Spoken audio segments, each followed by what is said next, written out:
Mummy આ જોતો ખરી, ભાભીએ મને કેવી સસ્તી સાડી આપી છે રક્ષાબંધનમાં. આટલી સસ્તી સાડી કોઈ આપે હવે? જોજે જમીનના ને મિલકતના કાગળિયા ઉપર સહી કરવા બોલાવશે ને મને, તો હું બધું બતાવવાની છું એને. એમ તો શું બતાવીશ તું? હું એને મારો હક બતાવીશ કે મારે ભાગ જોઈએ આ બધી મિલકતમાં. કેવો હક ને કેવો ભાગ વળી તારો? આ બધું આવડું મોટું ઘર છે, આટલી મિલકત છે, પપ્પાની જમીન છે, બધામાં મારો ભાગ જોઈએ છે.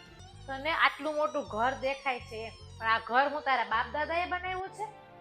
હા તો વળી, તને ઈ નથી દેખાતું કે આવડા મોટા ઘરનો 10 વર્ષથી તારો ભાઈ લોનનો હપ્તો ભરે છે અને દિવસ ને રાત મહેનત કરે છે આ બધાય માટે, અને તારે હવે ભાગ જોઈએ છે?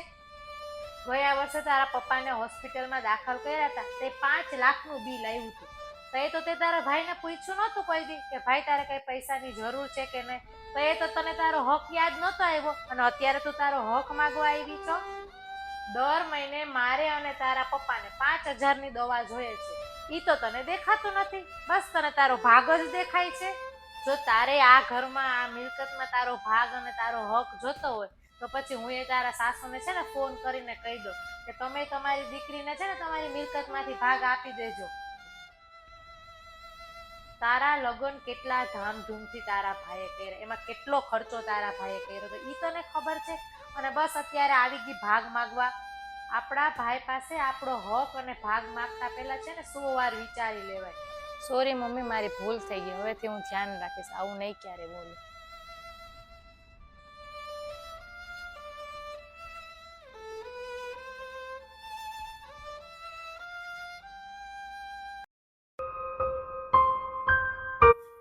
ડેનિશા, કેમ ડેનિશા અત્યારે સૂતી છો બટા? મમ્મી આજ છે ને મને તાવ જેવું બહુ લાગે છે ને માથું મને બહુ જ દુખે છે. હાથી કાંઈ વાંધો નહીં, તમે તારે આરામ કર. ને દવા લીધી તે તાવની? ના મમ્મી, થોડીક વાર આરામ કરીશ ને તો થઈ જશે સારું. મમ્મી તમારે બધાનું છે ને જમવાનું ડાઇનિંગ ઉપર મૂકીને રાખ્યું છે, મમ્મી જમી લેજો.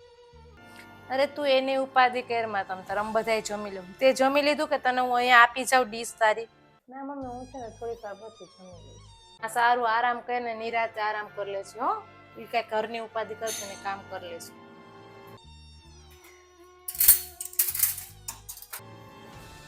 આ શું કરે છે તું રસોડામાં? બીમાર છો તો આરામ કરીને રૂમમાં જઈને.